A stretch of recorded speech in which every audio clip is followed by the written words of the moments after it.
Boa tarde a todos. Vamos dar início, então, à sessão desta tarde do dia 22 de junho, na primeira turma ordinária da segunda Câmara, terceira sessão.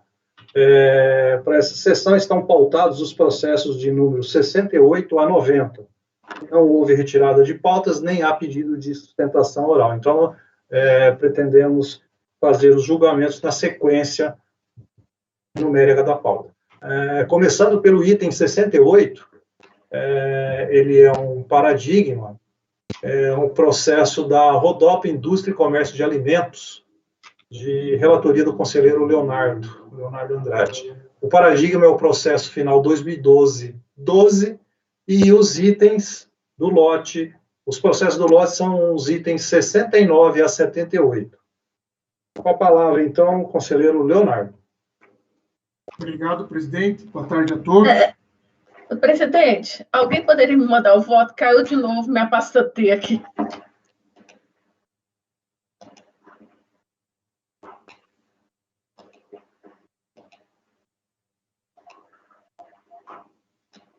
Inicia o presidente, eu aguardo a conselheira Mara receber o voto.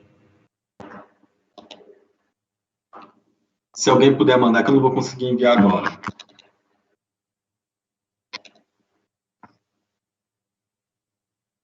Presidente.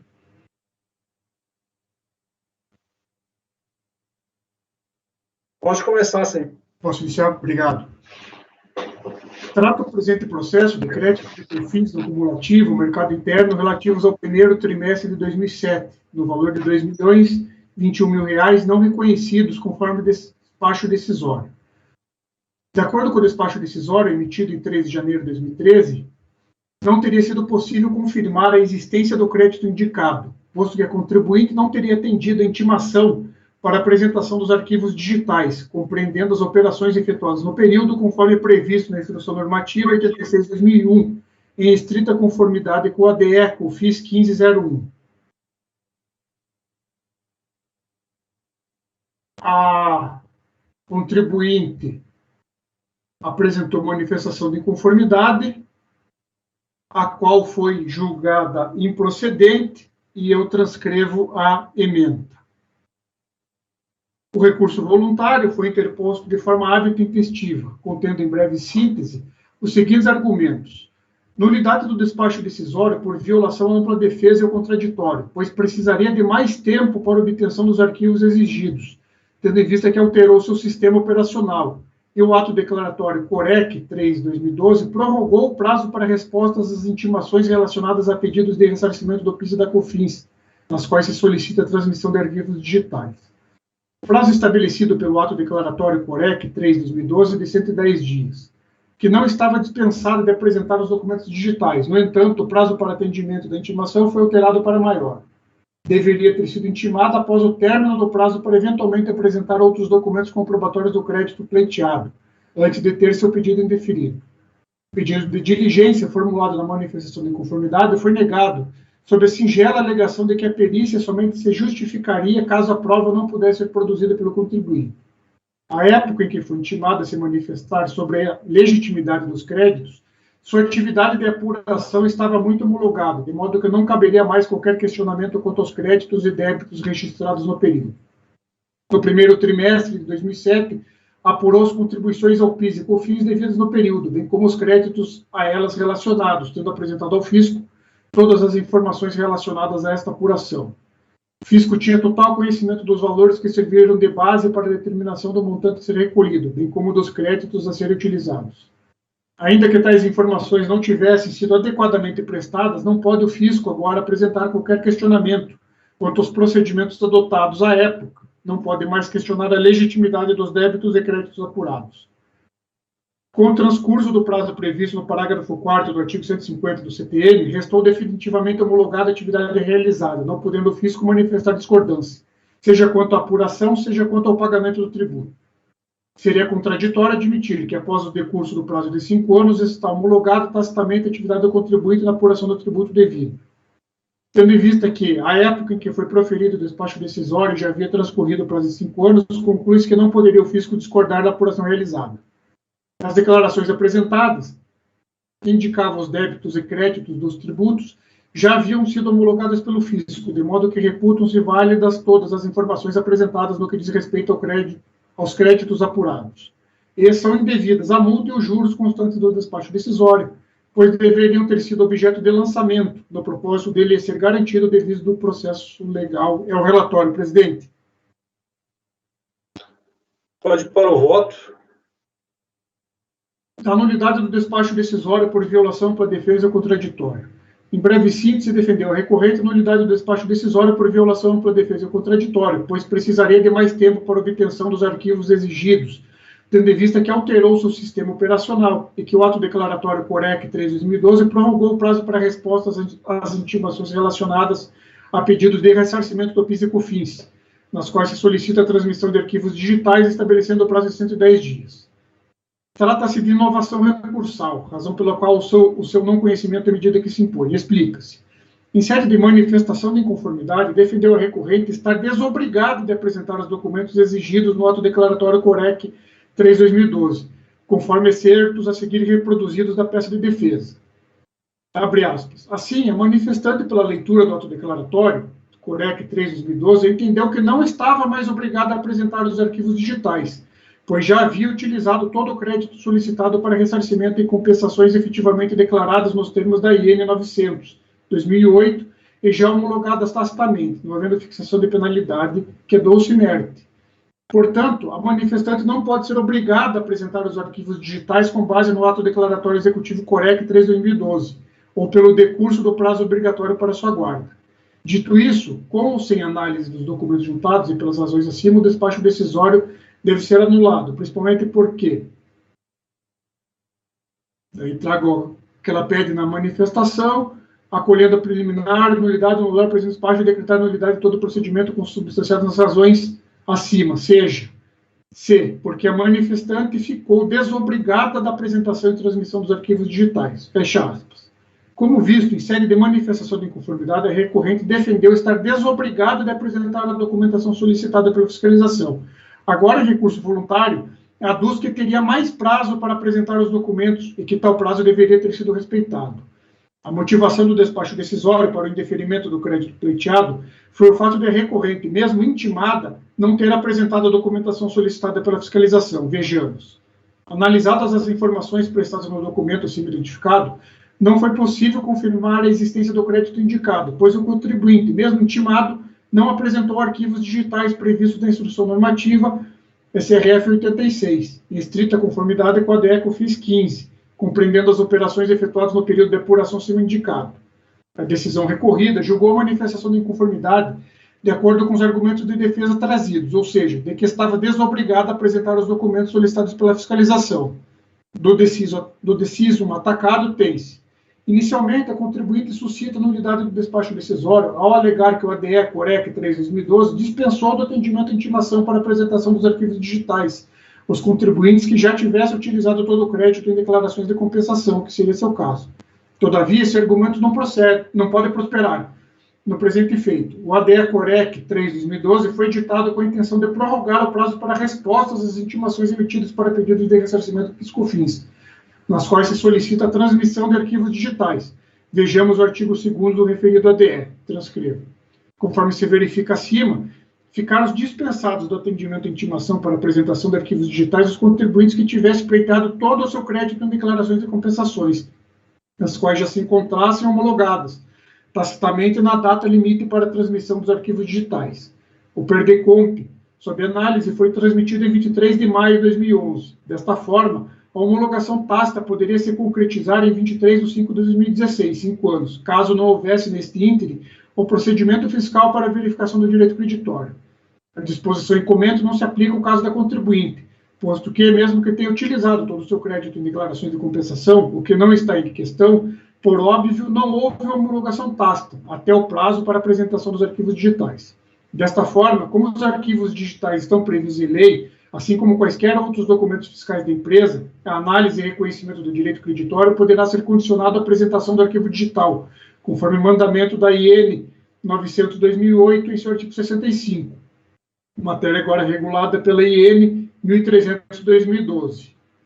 No caso em exame, o contribuinte não atendeu o que foi solicitado através da intimação fiscal, provocando a não homologação das declarações de compensação. Evidencia-se, pois, que a empresa não atendeu a intimação para a apresentação dos dados necessários à apreciação do seu suposto crédito, não havendo como ter sucesso em sua pretensão creditória. Do cotejo analítico das razões deduzidas em primeira e segunda instância, afigura-se evidente inovação recursal, não merecendo, por esta razão, ser o pleito da recorrente apreciado por esta turma de julgamento. Cito os artigos 16 e 17 do Decreto 70.235. Assim, os argumentos de defesa trazidos apenas em grau recursal, em relação aos quais não se manifestou a autoridade julgadora de primeira instância, impedem sua apreciação por preclusão processual. Trago precedentes do CARF em tal sentido. Ademais, é por demais sabido que em processo de ressarcimento e compensação é o ônus do contribuinte trazer aos autos os elementos probatórios do seu direito. É de se ressaltar que foi oportunizado o recorrente para que fizesse prova do seu direito, tendo sido devidamente intimado. Em defesa, alegou estar desobrigado de apresentar o requerido pela fiscalização. Nestes termos, não há reparo a ser feito ou decidido tanto no despacho decisório quanto no acórdão de manifestação de conformidade. A recorrente não trouxe elementos hábeis a contrapor o decidido, em especial provas robustas do seu direito, que deve-se levar em consideração que a necessidade de liquidez e certeza dos créditos é condição imperiosa para que se proceda ao ressarcimento, restituição e compensação de valores. Não é devida autorização de ressarcimento, restituição e compensação quando os créditos estão pendentes de certeza e liquidez. Nos processos administrativos que tratam da restituição, compensação ou ressarcimento de créditos tributários, é a atribuição do sujeito passivo a demonstração da efetiva existência do indébito. Nesses casos, quando é negado o pedido que aponta para a impossibilidade de se confirmar o crédito, cabe ao manifestante, caso queira contestar a decisão ele desfavorável, cumprir o ônus que a legislação lhe atribui, trazendo ao contraditório os elementos de prova que demonstram a existência do crédito. Faço menção ao artigo 373, inciso 1 do CPC, trago doutrina, jurisprudência do CARF em tal sentido, eu voto por não conhecer do argumento recursal em apreço. Decadência. Como relatado, a insurgência recursal cinge-se a ter reconhecido a homologação tácita de pedido de ressarcimento, compensações ao argumento de que se passaram mais de 5 anos entre a data de protocolização do requerimento e a data do decidido, aplicação do parágrafo 4º do artigo 150 do CPM. No caso, procede a pretensão recursal, razão pela qual deve ser reproduzida a decisão de primeira instância que bem analisou a questão em análise, conforme excertos a seguir.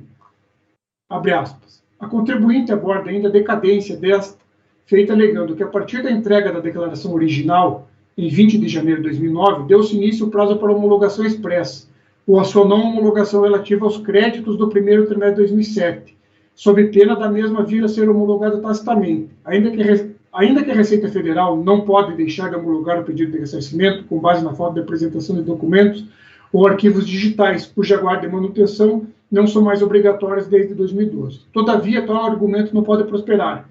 O prazo para homologação tácita dos créditos declarados em Perdecomp está previsto no artigo 74, parágrafo 5º da Lei 9.430, transcrevo.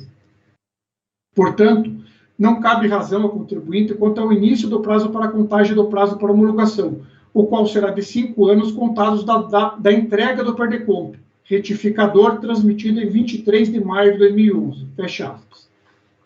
Prossigo. A recorrente confunde as normas aplicáveis à espécie, principalmente quando clama para si o direito de, por analogia, ter o seu pedido de ressarcimento homologado tacitamente em face do decurso do prazo de 5 anos. Com efeito, tratando de pedido de ressarcimento, é importante asseverar que nas normas de regência não há previsão de qualquer penalidade, ou mesmo a previsão de reconhecimento tácito do direito buscado pela contribuinte em função de uma eventual demora na análise do pedido.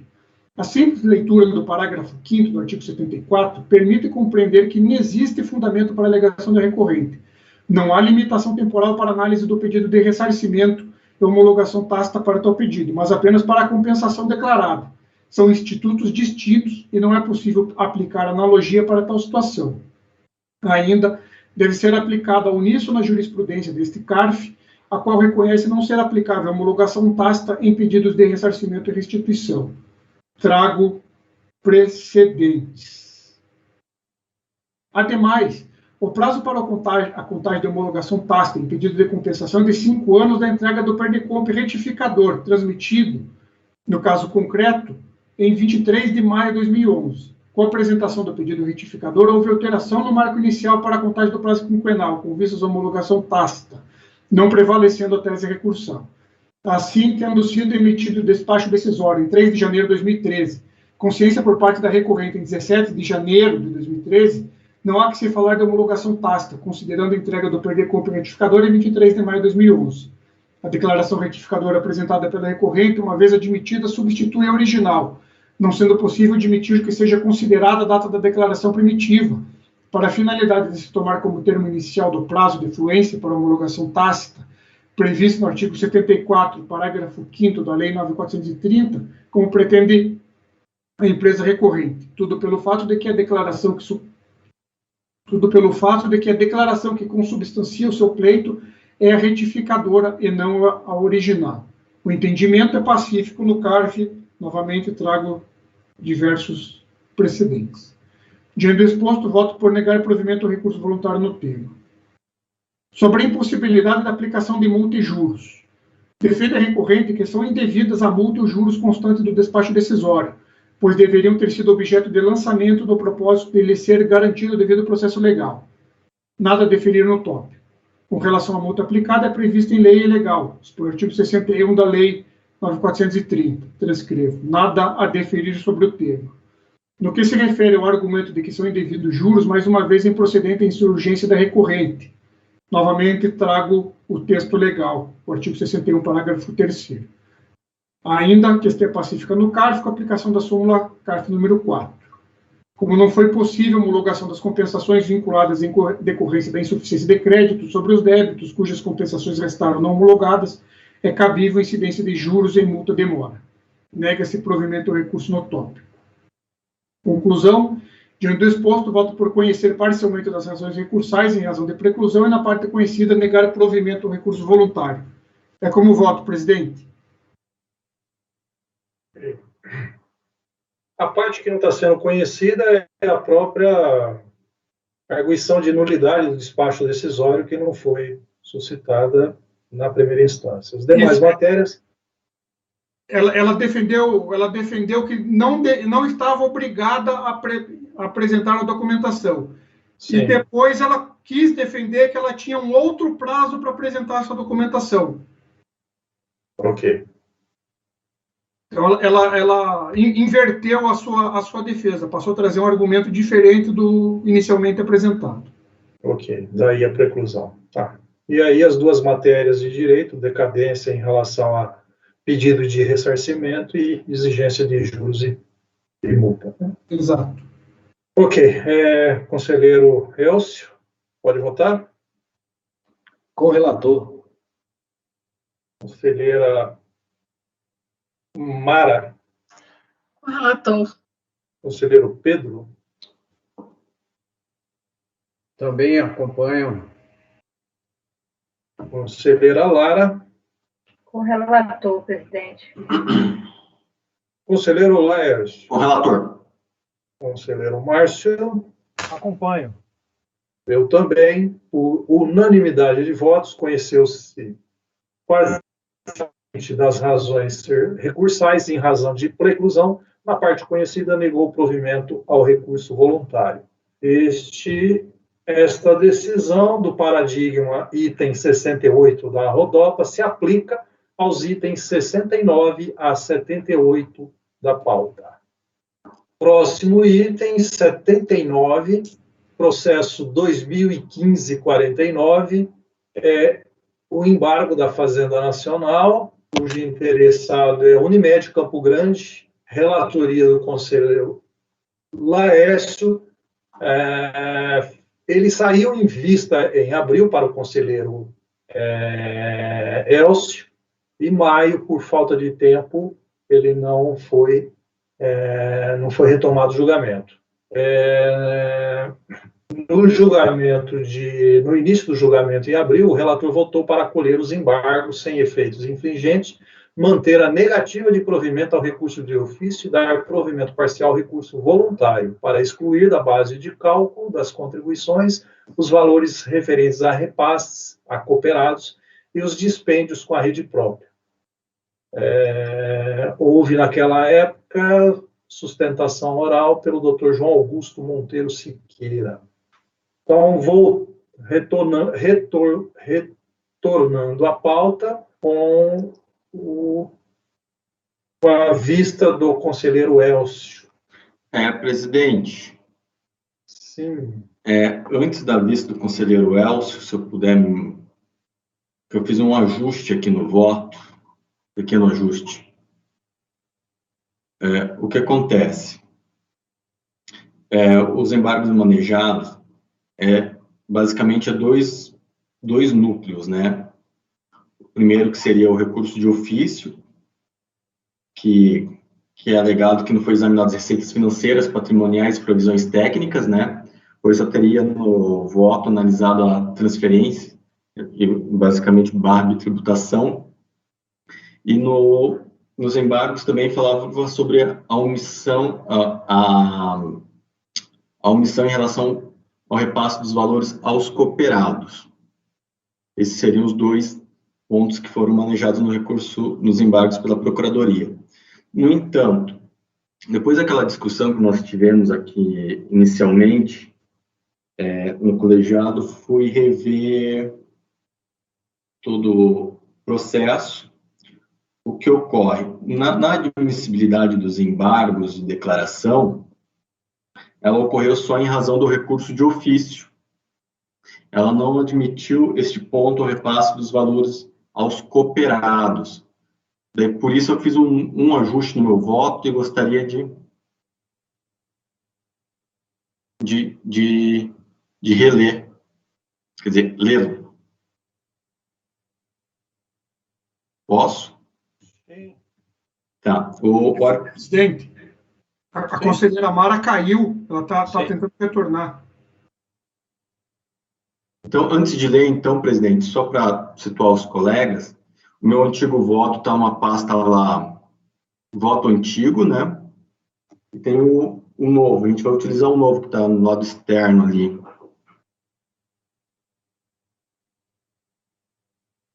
Esse novo é o que foi gravado 24 de maio? Não, esse é novo, que foi em maio, está dentro da pasta, escrito antigo.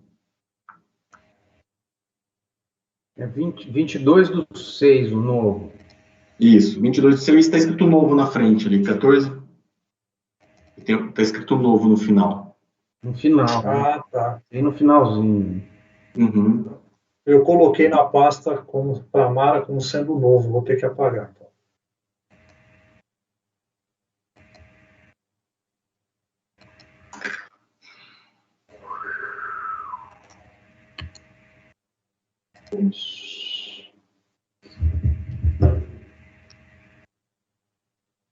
Pô, eu imagino que as considerações do Elcio base no voto, no primeiro voto, mas que pode ter repercussão, pode até ter já alteração em relação ao novo voto do Laércio. Mas Pois eu estou até olhando aqui, parece que vai perder. A vista que eu fiz é da matéria que não subiu, então, pelo que o Laércio falou.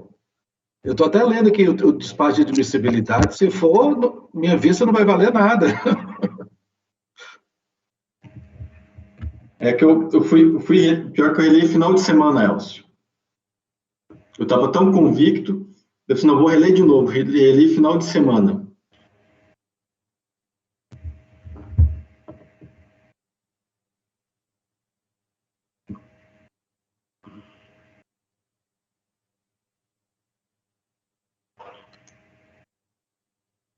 Laércio, Oi.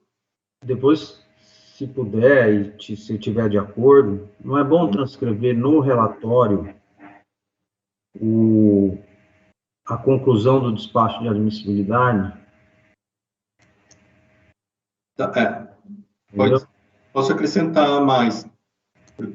Porque ali, ó, se você for no meu relatório, ó, foi admitido os embargos da declaração conforme abaixo. A omissão do procedimento, respeito à exclusão da base de cálculo de distribuições existentes financeiras e patrimoniais e das provisões técnicas. Dar uma lida. Se você quiser acrescentar algo a mais, que nada vai... Mara. Bom, vamos lá, Mara, eu coloquei aí na pasta, o Laércio disse que alterou o voto, nós vamos acompanhar, tem o pedido de vista do Laércio, mas vamos ver em razão dessa alteração, aí eu passo, o Elcio já é o primeiro a votar, mas ele pode fazer as considerações que achar pertinentes. Mário, não sei se você escutou meu relatório ou não.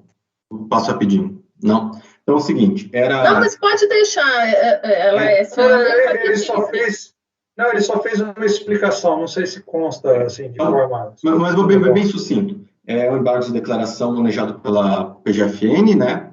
Que ela falou o quê? Que houve omissão em relação ao repasse dos valores aos cooperados no recurso voluntário e no recurso de ofício, que não foi examinado as receitas financeiras, patrimoniais e provisões técnicas, tá? Então, o que acontece? Eu coloco que os embargos ali foram recepcionados. Daí eu pego aqui, eu falo, daí passando ao voto agora, daí que eu falo que é trazer a baila que somente em relação ao recurso de ofício que foi admitido o recurso. E eu venho fazer uma transcrição aqui da decisão, do despacho de admissibilidade.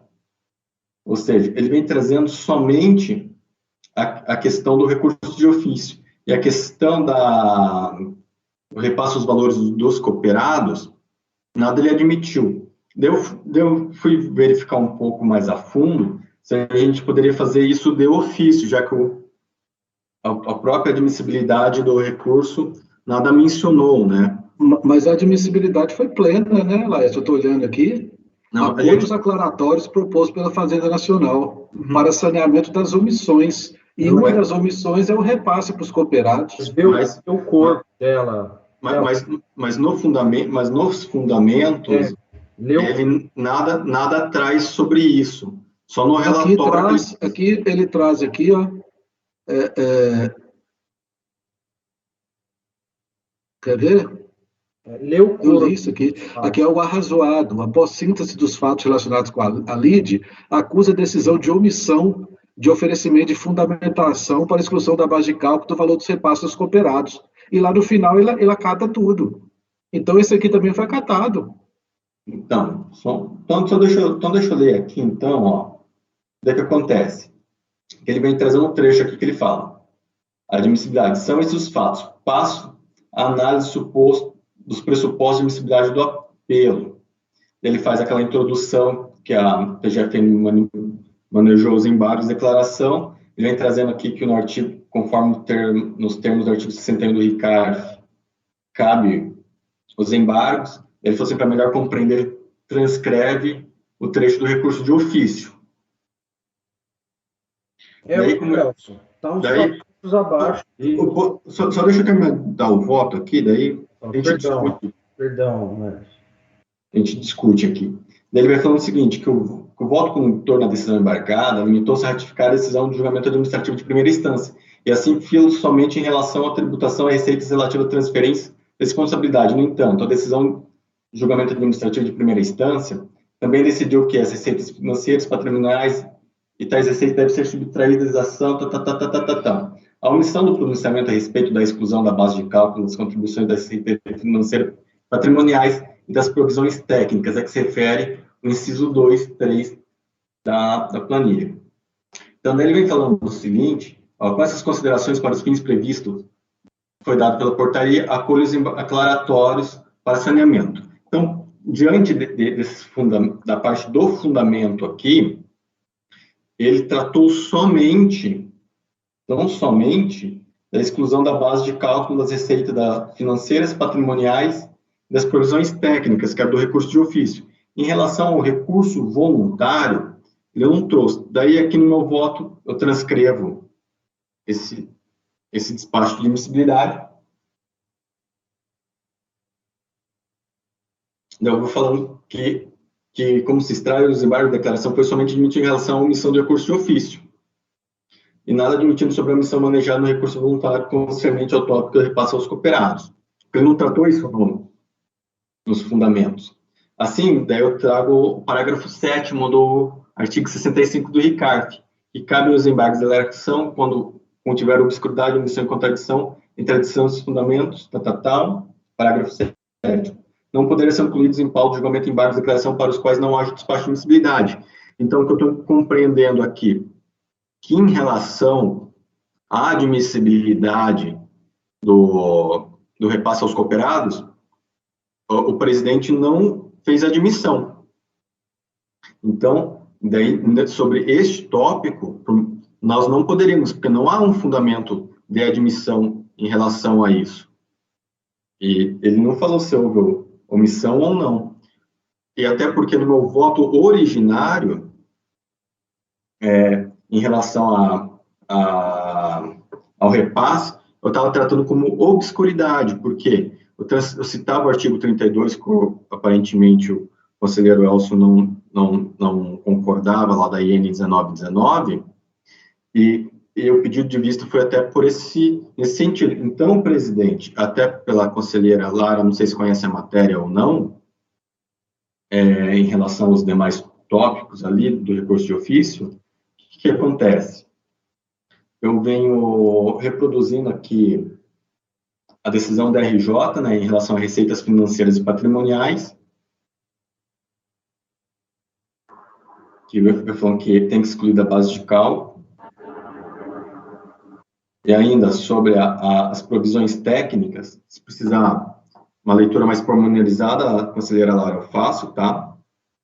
Também eu afasto. Eu trago aqui eu também trago um trecho aqui de um excerto do acordo do conselheiro Leonardo Toledo, que ele fala sobre as receitas financeiras, cito,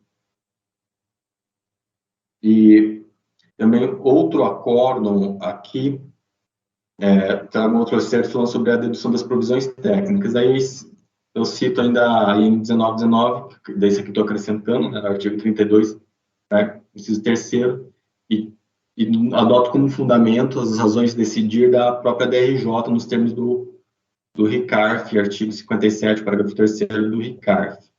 Então, presidente, a minha alteração aqui no voto é tão somente para não apreciar neste momento a questão do repasse dos valores aos cooperados, pois eu estou entendendo que não foi feita admissibilidade neste tópico, então, em razão aos demais, e minha proposta de voto aqui, se superado, eu tenho o voto pronto da sessão passada, que é para acolher os embargos sem efeitos infringentes, sanando a omissão do recurso de ofício em razão dos fomentos das receitas financeiras, patrimoniais, previsões técnicas, e assim, não tendo negativa de provimento ao recurso de ofício.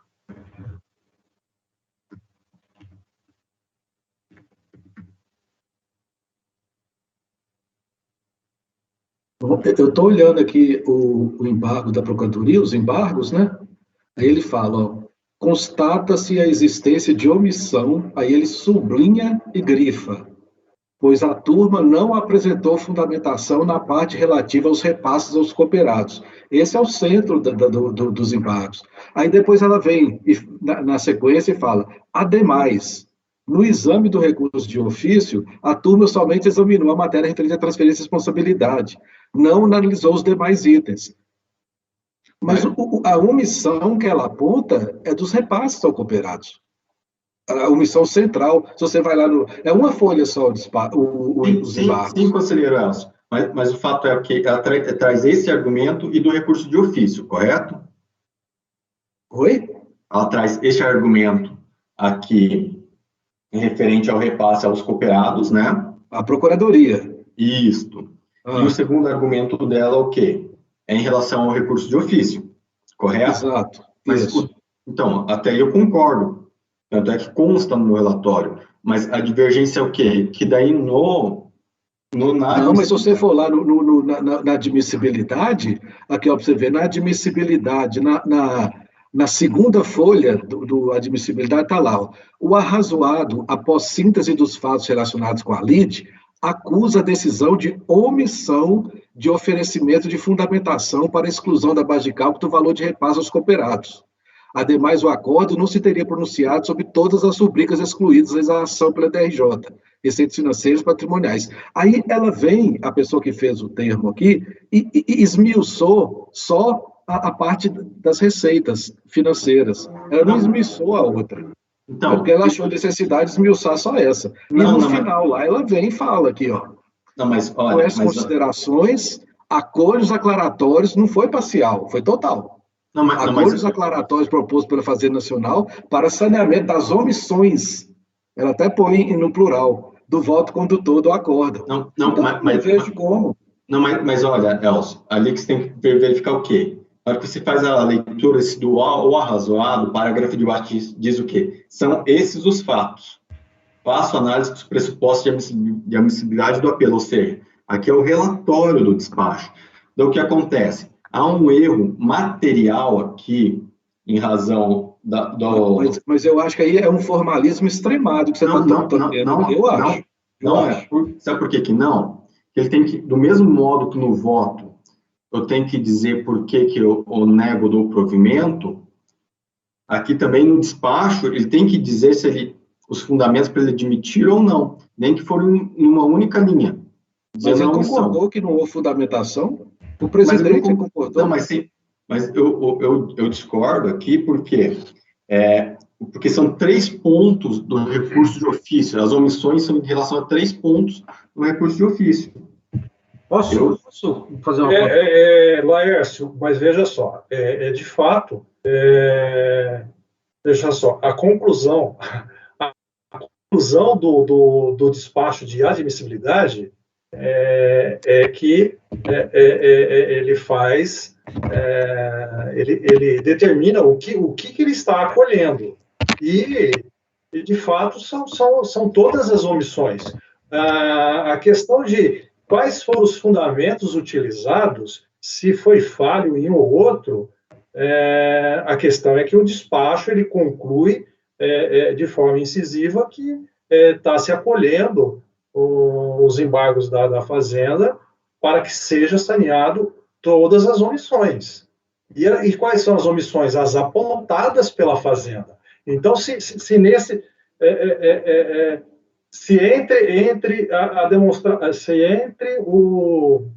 as matérias suscitadas, entre os vícios apontados e a conclusão, pode até o relator concluir que eles não estão ali com fundamentação, mas o caso é que houve sim essa admissão. Então, eu nesse ponto estou concordando com o Elcio. Eu divirjo, presidente, porque acho que o Pedro quer falar. Presidente, de fato, o Laércio, não sei se tem total razão, mas alguma razão ele tem no que ele está apontando, porque se você continuar lendo, né, o despacho de admissibilidade, ele só fala do recurso de ofício, só. E depois de transcrever o trecho em que o Laércio julgou lá no acordo embargado, o trecho em que ele julgou o recurso de ofício, tá? Então, o único trecho do acordo embargado é o trecho em que ele fala do recurso de ofício, o único trecho transcrito no despacho de admissibilidade. E aí, no parágrafo que eu mandei aí no grupo para vocês, no parágrafo seguinte dessa transcrição, no despacho de admissibilidade, eu transcrevi aí para você. Eu mandei a foto aí para você. Ele fala assim, ó, o Charles, né, no despacho de admissibilidade. Como se vê, o voto condutor da decisão embargada limitou-se a ratificar a decisão de julgamento administrativo de primeira instância. Então, ó, decisão limitou-se a ratificar o julgamento de primeira instância. E ainda assim, fê-lo somente em relação à tributação das receitas relativas à transferência de responsabilidade. Tá, então isso o Laércio julgou. Aí continua o Charles. No entanto, a decisão de julgamento administrativo de primeira instância também decidiu que as receitas financeiras e patrimoniais e tais receitas devem ser subtraídas da exação, Segundo, os valores calculados pela fiscalização após a diligência relativos a essas provisões, contidos na planilha tal, também devem ser excluídos do lançamento. Então, realmente, a gente, com certeza, tem 2 pontos aqui do recurso voluntário, do recurso de ofício, que não foram julgados, segundo o despacho de admissibilidade aqui, que a gente tem que julgar, né? Então, você lendo o despacho de admissibilidade, dá para entender que é só o recurso de ofício mesmo que a gente tem que julgar. Por quê? O despacho de admissibilidade não apontou onde que o acórdão foi omisso no julgamento do recurso voluntário. Não tem aqui.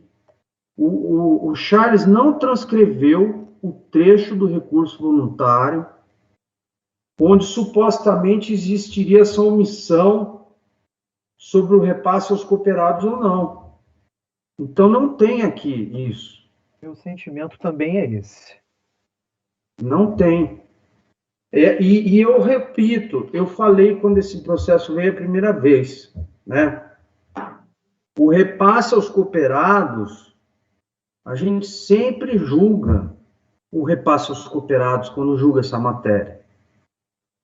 Não é possível que a gente julgou essa matéria, quando julgou lá no acordo, e não tratou disso, porque a gente discute exatamente isso toda vez, se o repasse aos cooperados se enquadra lá no entendimento do STF ou não. Então, com certeza a gente julgou isso. E me manifestei da outra vez, a gente vai estar julgando de novo o que já foi julgado. O que a PGFN quer, parece, é um novo julgamento sobre a matéria. Até porque se você pegar o acordo do Laércio, lá está falando do repasse aos cooperados. Eu lembro porque eu tinha olhado quando saiu a primeira vez, em vista. Mas, enfim, é só para ajudar, não para complicar.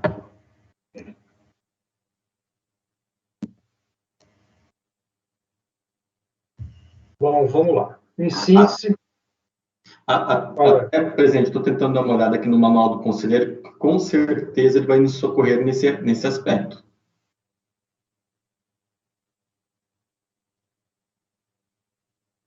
Mas aí você tem uma afirmativa do presidente que as omissões foram comprovadas. Se ele não fundamentou, aí o despacho de admissibilidade ele é só um pré-requisito ao enfrentamento do embargo. Ele foi admitido. Ele foi admitido na totalidade. Não, mas Agora, aí que tá. se ele não fundamentou, aí é o problema do presidente lá. Não tem nada a ver aqui com a gente. Tem. Porque ele acatou todos o embargo de forma total, senão ele teria colocado que era parcial. Não, mas aí que está. Diferentemente dos embargos de declaração ou do recurso voluntário, não cabe embargos de declaração em razão do despacho de admissibilidade. Exatamente, por isso que eu estou falando, ele é só instrumental. Ele é só instrumental. Então, justamente por ser instrumental aqui, até na minha própria admissibilidade, seria quase uma dupla admissibilidade, como ele não enfrentou a questão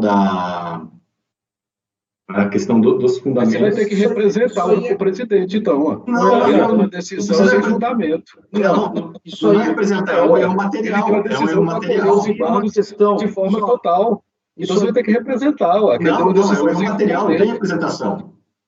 Isso aí eu acho que é algo para o voto. Não bater boca não adianta nada aqui. E, só para falar, repasse aos cooperados, eu só peço, lê a ementa do acordo do Laércio. Está na ementa. Exclusão de repasse ao cooperado. Como é que eu vou falar que existe essa omissão? Não tem como, né? Então... porque se você olhar o voto dele, Pedro, ele não fundamenta. Ele fundamenta nas decisões que não cuidam dessa matéria. Pedro, ementa não faz coisa julgada. Não, mas eu estou transcrevendo o artigo 32. Acabei de dar um Ctrl F na palavra repasses. Já achei aqui no corpo do voto do Laércio.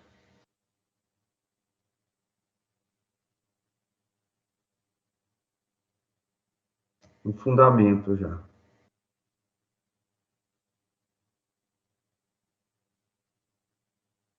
Tá lá, foi julgado. E outros? No meu modo de ver, a gente teria que primeiro enfrentar essa questão, né? Se a gente vai enfrentar os embargos na sua totalidade, de acordo com o termo de admissibilidade, ou se a gente vai restringir da forma como o Laércio está querendo. E se a gente for restringir da forma que o Laércio está querendo, eu vou ter que pedir outra vista, porque é outro voto. Então, acho que minha sugestão é que a gente enfrente inicialmente essa questão, se vai conhecer os embargos na totalidade, ou então se vai se restringir conforme o Laércio está propondo. Eu concordo. Sim. Sim. Tem que resolver isso no voto, com certeza.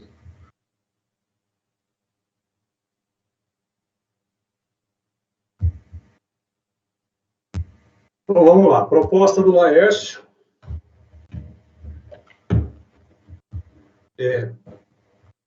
Admissibilidade.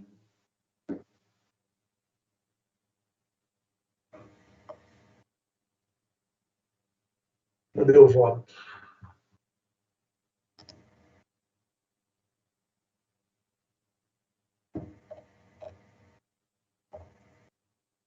Somente em relação a... bom, só em relação ao recurso de ofício, tange a receita financeira, patrimonial e provisão técnica.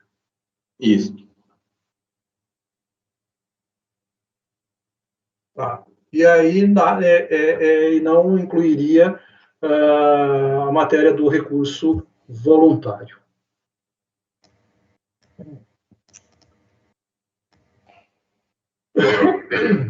Então, vamos lá. Eu diria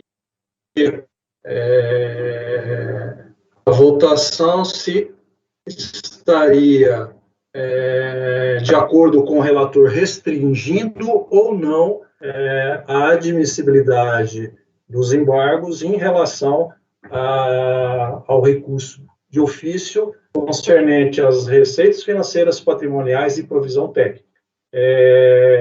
Elcio? Não, presidente. Não está restringindo, o Laércio não está restringindo a esse ponto só. Ele está restringindo aos outros 2 pontos do recurso de ofício que não foram julgados, né? E esse ponto foi julgado. Aí, o que o Charles falou? Tem outros 2 pontos do recurso de ofício que não foram julgados. Eu acho que é o que o Paulo falou mesmo. Justamente, ele está catando só essa parte aí do recurso de ofício. Receita financeira, patrimoniais e provisões técnicas. É só isso mesmo. Recurso de ofício, acho que Pedro, acho que talvez não tenha ficado tão claro na fala. Mas isso está expresso no voto do Laércio. É de se trazer à baila de que os embargos admitidos pelo presidente deste colegiado trouxe somente a matéria de omissão em razão do recurso de ofício. Inicialmente, trago para análise o aspecto da omissão em relação ao recurso de ofício. Aí, recurso de ofício, caberia uma vírgula ou uma explicação, receitas financeiras, patrimoniais e provisões técnicas. É isso. Isso. Então, mas aí que tá, o Charles não admitiu só isso do recurso de ofício. Não foi só isso, Pedro. Não foi, tem outros pontos do recurso de ofício. Não, mas é o que está se colocando em votação, que o relator ele está restringindo a isso.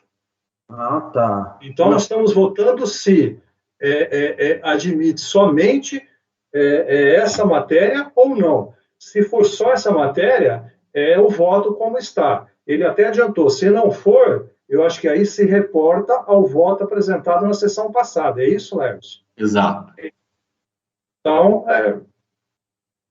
Então, a questão aí é se cada conselheiro vota com ou não o relator no sentido de estar restringindo as matérias ao recurso de ofício, ou a admissibilidade em relação ao recurso de ofício, nessas matérias que eu falei.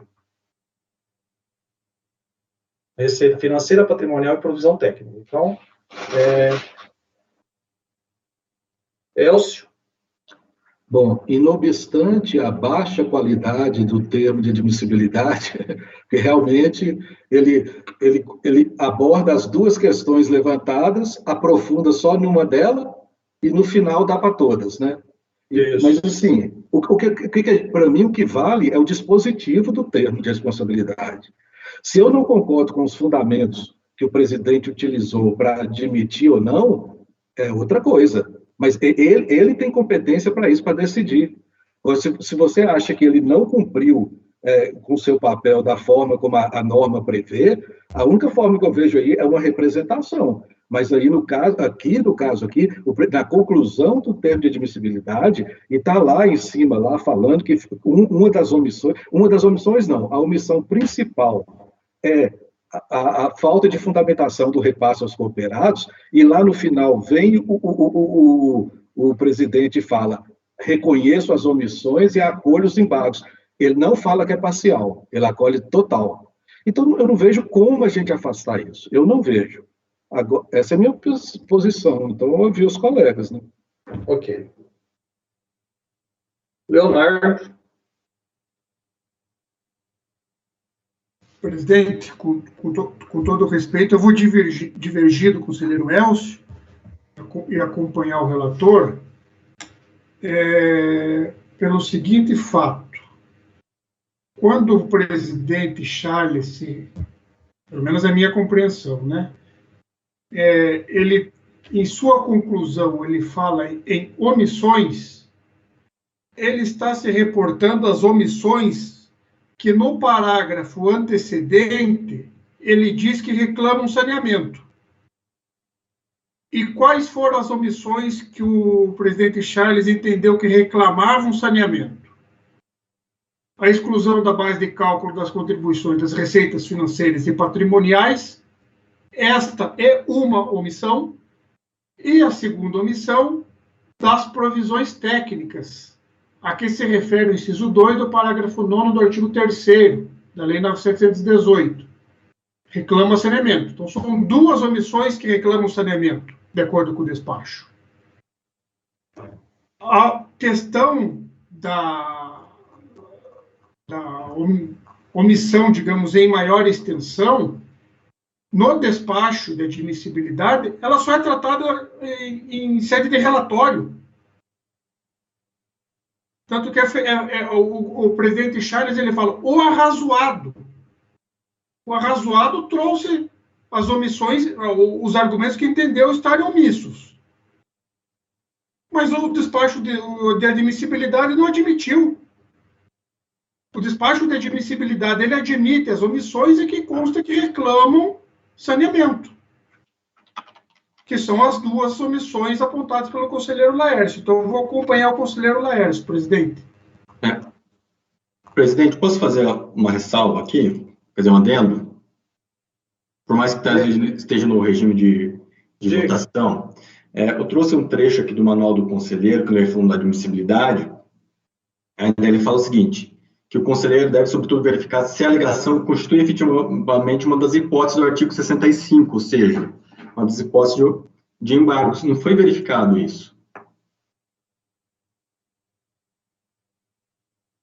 Mas aí entra no que o Elcio falou, entrando na apreciação, no julgamento da apreciação que o presidente fez na admissibilidade. Eu entendo que a turma ela só pode rejeitar uma admissibilidade de embargo que foi feita com base numa premissa equivocada. Houve um equívoco do presidente, ele acolheu algo que evidentemente não diria com a realidade a situação fática dos autos. Okay?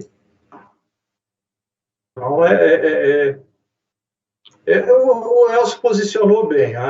Houve aí uma falha no desenvolvimento da fundamentação, mas tal como um acórdão, é essa conclusão que ela faz a coisa julgada, né? Essa conclusão do despacho de admissibilidade é que faz a coisa julgada. E em relação àquilo que o conselheiro Leonardo disso, eu acho que assim, seria válido se tivesse expresso, delimitando só, se no próprio dispositivo, ou seja, na conclusão, se tivesse trazendo no texto apenas essas duas omissões, aí sim, eu acho que delimitaria elas. Mas ele fala omissões. Então, para mim, é abrangente mesmo. Então, vamos lá. Mara. Esse caso aqui está bem enrolado mesmo, né? O que eu estou vendo aqui é o seguinte: houve uma omissão na admissibilidade. Para mim, Pronto, Mara. né? O presidente aqui, ele, no final, ele quis concluir, parece que ele se confundiu aqui e achou que ele analisou o recurso de ofício. O que falava no recurso de ofício é receita financeira, patrimonial e provisão técnica, só isso. Né? E ele esqueceu a outra, que estava anterior, que era no recurso voluntário. Então, ele fez essa conclusão dele em cima daquele parágrafo anterior, e esqueceu o outro. Para mim, eu vou divergir do conselheiro Elcio, vou concordar com o relator. No final, o que restou, assim, ele está admitindo receita financeira e patrimonial e profissão técnica. A outra parte, houve uma opção de manifestação aqui no voto de admissibilidade. Que aí o Elcio está falando aí que seria o remédio seria uma representação. Eu não sei qual que seria o remédio aí para isso. Eu acho que não pode ter embargos de embargos, né? Só um detalhe, com essa sua proposta aí, então, se está detectada essa omissão, nós temos que devolver para que seja feito um novo despacho de admissibilidade. Então, é isso que eu não sei, qual que é. Porque a gente não pode adentrar ao mérito dos embargos sem ter um despacho de admissibilidade definitivo. Se tem uma omissão lá, nós temos que pedir para ser emitido outro. Aí, Elcio, de repente é isso mesmo. Eu não sei qual que é o remédio para sanear isso. Mas não tem essa previsão. Não existe essa previsão, né? Essa previsão de sanear um despacho de admissibilidade. Eu acho que precisava de sanear esse despacho. Ele vai ter que apresentar outro embargo. Eu já, em sede de analisando embargo, eu já discordei da admissibilidade do presidente. Agora, no caso assim, de aceitar mais do que o presidente aceitou, eu nunca fiz isso. Então, eu não sei como faria isso daí. Mas veja só, em que pese a posição pessoal de cada um, se for vencedor de que a admissibilidade é só desses itens, pacificou, a maioria decidiu assim, pronto. Eu acho que não tem que sanear despacho. Sanear despacho se todos, todo mundo, concordamos que o despacho como está, ele foi omisso, ele precisa ser referido. Mas não, Paulo, não é nisso que estamos. A gente não pode julgar matéria que não está no despacho. Não, a gente está julgando só o que encontra-se no despacho. Veja só. Mas então, o que não podemos é ficar discutindo se está restrito ou não está restrito. O entendimento do Elcio, ele já colocou de que abarcaria tudo. Relator, Leonardo e Mara já está. O entendimento é que seja restrito. O que temos que fazer agora é isso.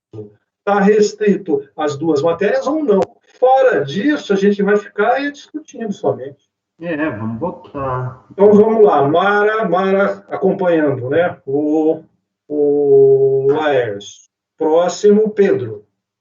Eu acompanho, realmente. Só faltou, foi admitido receita financeira e patrimonial e provisão técnica. Essa é a conclusão lá do despacho decisório, né? Então, eu concordo com a proposta do relator. Ok. Obrigado. Lara. Presidente, eu vou acompanhar o conselheiro Elcio, porque em vista do próprio despacho, né, que eu considero que ele menciona, ele não fundamenta, porém, ele menciona, sim. E no final, no desfecho, no despacho, ele fala em, como já foi dito aqui, em omissões. Então, realmente, faltou a fundamentação quanto ao item, ele só fundamenta um, mas ele menciona. Entendo que foi admitido na integralidade, acompanho, então, o conselheiro Elcio. Ok. Obrigado. Conselheiro Márcio. Acompanho o relator, presidente. É mencionado, mas não se admite. Como a conselheira Amara foi feliz, houve uma omissão na admissibilidade. Ok.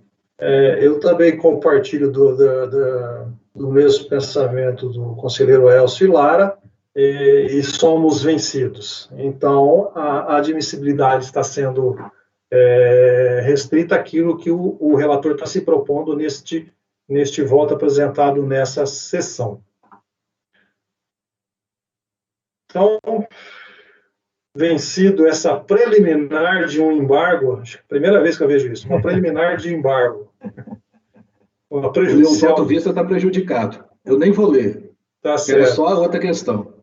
tá certo. Presidente, só uma dúvida aqui. Porque o regimento fala assim, cabe embargo de declaração quando o acordo contiver obscuridade, omissão. O que a gente está fazendo aqui é um acordo, né? Então, alguém pode embargar esse acordo agora? Pode. Pode. Verdade. Deve aproveitar, deixa salvo a tua vista aí, Elcio. Pode ter um embargo desse acordo agora. Não, eu vou fazer declaração de voto. É. Segue, então. Mas aí que tá, daí tua declaração de voto ficaria restrita à admissibilidade. Isso. Que foi admitido, não ao mérito. Ah, mas a declaração de voto é minha, porque eu quis sair dela. Né?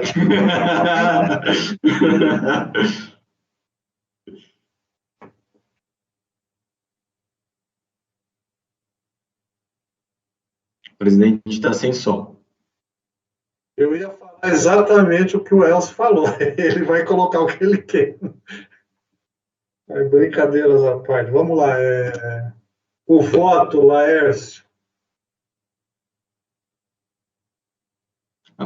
Acho que o dispositivo ficou bem ajustado no que a gente está fazendo. Não, mas aí a gente acabou não vendo o teu voto, foi?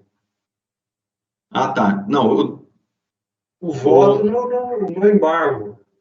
então, presidente, eu vou passar rapidamente aqui, acho que é uma matéria conhecida aqui por todos, e seria este ponto, então, que daí no recurso de ofício estou negando o provimento, né, das próprias razões ali da RJ, e daí ele vem falando aqui fazendo um breve histórico sobre a lei complementar 70,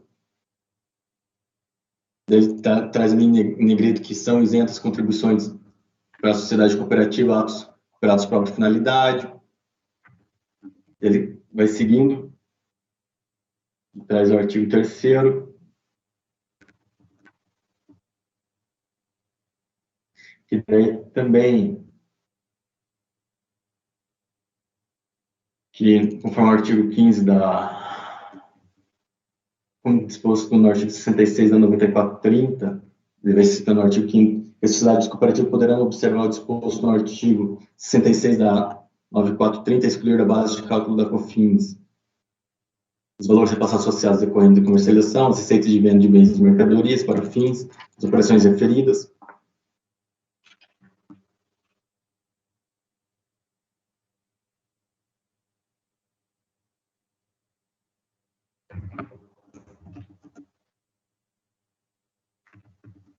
E tentando dar uma resumida aqui, que é a reprodução do voto que eu trago.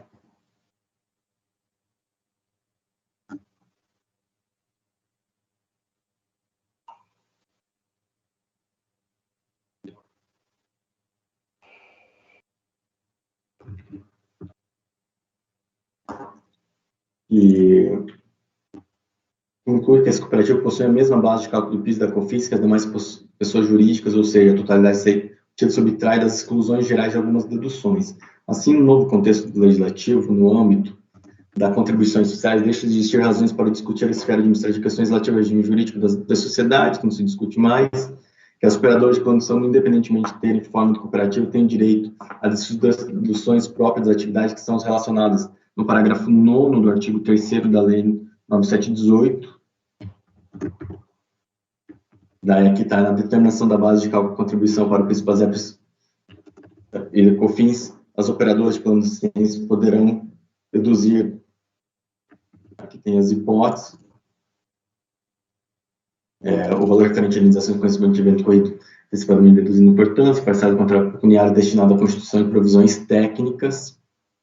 Assim, as cooperativas no serviço médico, além das deduções da base de cálculo prevista para os demais cooperativos, podem deduzir os valores no artigo 3º, parágrafo 9º da Lei 9718. Ressalta que as sociedades cooperativas, exceto as da produção agropecuária e do consumo, no teor do artigo 10.6 da Lei 10.83, continua o regime cumulativo da apuração das contribuições da parte com a revogação do parágrafo 3º da 9718. Assim, assiste razão impugna contra a possibilidade de exclusão da base de cálculo de receitas financeiras e patrimoniais. Tais receitas devem ser submetidas à ação conforme apurado na fiscalização após diligência na planilha tais e tais. Já sobre a provisão técnica, ainda vem falando que as provisões técnicas estão no inciso 2 do mencionado dispositivo. Grosso modo, são garantias mínimas que as operadoras de saúde são obrigadas a constituir pela ANS para manutenção de seu equilíbrio financeiro, referente a procedimentos médicos que aconteceram, mas que ainda não são de conhecimento da sociedade. De acordo com o inciso 2, do parágrafo acima, tais valores podem ser excluídos da base de cálculo da contribuição. Dessa forma, os valores a calcular de fiscalização após diligência relativos tais também devem. Ademais, em casos semelhantes de cargo, já se manifestou. Em relação a receitas financeiras aqui, eu recortei só um trecho, era uma ementa muito grande do conselheiro Leonardo, eu até grifei ali, as receitas financeiras e a receita de aluguel, quando essas atividades não fazem parte do dia social da empresa, não integram base de cálculo do PIS/COFINS, do PIS/COFINS, da PIS. Daí também trago uma decisão sobre provisões técnicas em um outro julgado, cito. Ainda sobre as provisões técnicas, estou citando o artigo 32, inciso 3 da IN 1919. Por tais motivos, eu faço a reprodução da DRJ nos termos do artigo 57, parágrafo 3, terceiro do RICARF. Por tais motivos, estou negando o provimento.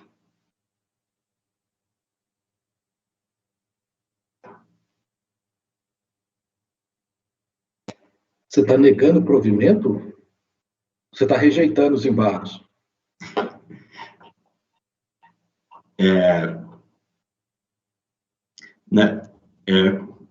Só deixa eu ler aqui o dispositivo, Elcio.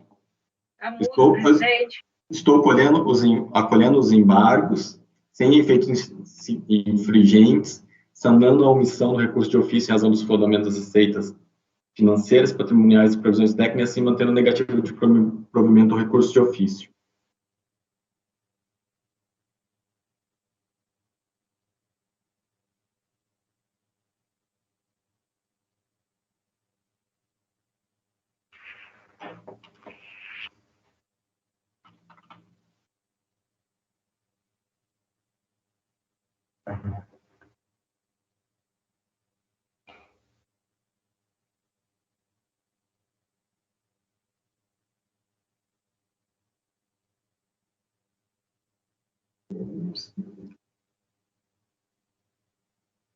Eu tinha um recurso. Eu lembro que a gente julgou recentemente, acho que é um outro caso do conselheiro Leonardo, nós tínhamos julgado, eu não localizei os julgados para citar. Eu não entendi a dúvida, o ponto que você suscitou, Elcio, porque tá coerente, ele tá negando o provimento com essa fundamentação. ao recurso de ofício, presidente. Entendi que ele estava negando provimento aos embargos. Ah, tá. Né? Ok. Podemos votar? Elcio? Pois é, como já votamos que a delimitação é restrita, né, eu não posso avançar, né? Então, no que ficou delimitado aí, pois é, mas aí vai ser estranho, porque eu vou votar como relator e depois eu venho com voto visto, uma declaração de voto, e no contra. Vai ficar uma coisa estranha. Mas indo para esse tópico? E Não, do ponto nesse... conhecimento dos embargos, da sua totalidade. Não, mas a questão é a seguinte, nós vencidos naquelas omissões... Isso vai constar da ata? Vai. Ah, ok. Então, ok. É que eu já estou... tanto é que eu tô meio desligado porque eu estava já redigindo como ficaria essa parte inicial. É porque vai colar ser vencidos na preliminar, tal quanto ao mérito, né? Aí... eu acho que não dá para dizer quanto ao mérito, né, Mara? É só em relação às matérias admitidas. Isso, nas matérias até eu vou dizer que em preliminar, eu até, ficaria assim a parte inicial, né? Acorda os membros em preliminar, por maioria, acolher sem efeitos infringentes apenas as omissões a respeito da exclusão da base de cálculo das contribuições, das receitas financeiras e patrimoniais e das provisões técnicas. Vencidos, conselheiros Elcio, Lara e Paulo, que admitiam as omissões em maior extensão. Quanto às matérias admitidas, então aí sim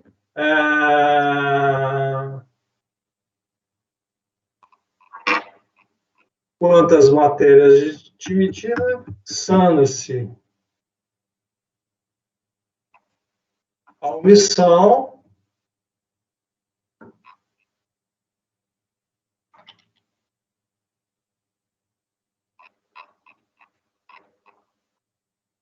no julgamento do recurso de ofício.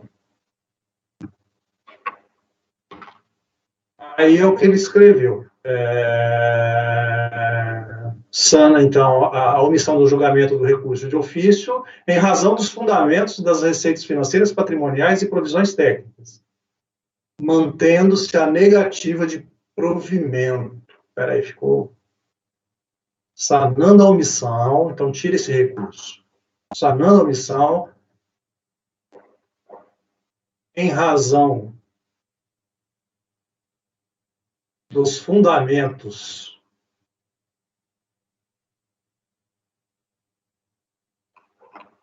apontados em relação às receitas financeiras, patrimoniais e provisões técnicas,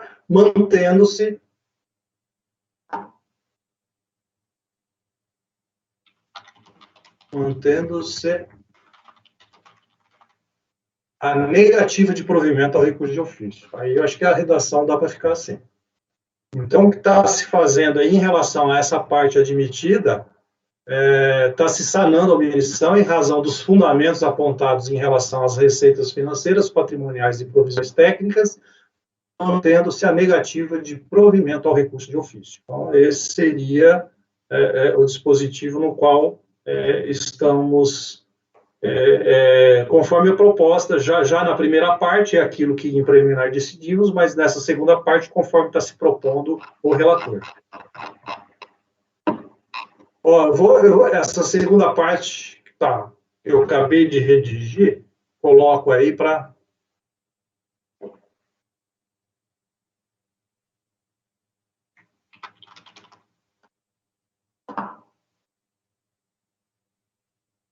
Eu estava quase dando saudade de jogar de novo o Electrolux, hein? Viram aí? Não fica com saudade, não, que eu tenho uns bons ainda para essa semana. Bom. Chegou a ver aí, Elcio, o texto? Não, eu já entendi agora. Então vamos lá, já podemos Em continuar a relação à votação? matéria que foi submetida a julgamento, eu acompanho o relator. Isso. Ok. Mara. Mara, não. Não, é Leonardo. Leonardo. Acompanhe, presidente. Mara. Acompanho. Pedro. Só um detalhe, presidente, eu esqueci de falar que eu vou fazer declaração de voto. Ok. Pedro. Acompanho. Lara. Acompanho na parcela admitida. Márcio. Acompanho. Eu também. Então, manifestou a intenção de falar.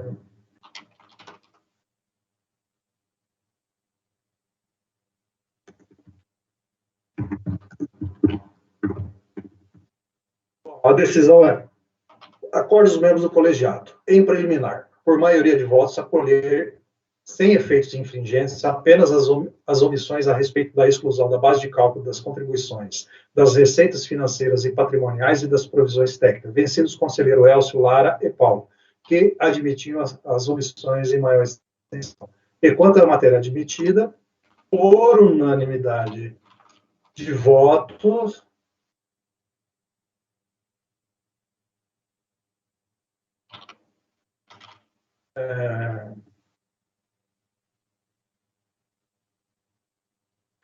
sanou-se omissão no julgamento, não.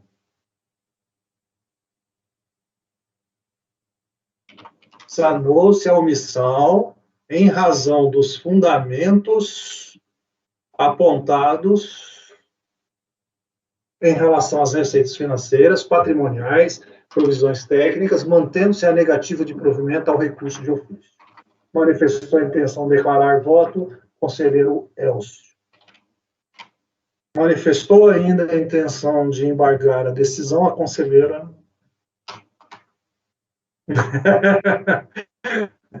Eu acho que quem tem que embarcar é a procuradoria. Eu estava pensando aqui, a procuradoria tem que embargar. Omissão na atividade. Agora, se a gente embargar, vai dar o mesmo resultado. Quer dizer, não sei qual a mudança com o Arnaldo, né? Se o Arnaldo não teria como mudar, né? Não teria como mudar. O Arnaldo, o máximo que ele poderia era corroborar com a maioria. Tá certo. Pessoal, vamos fazer um intervalo? Por favor, apoio, interrompa a gravação.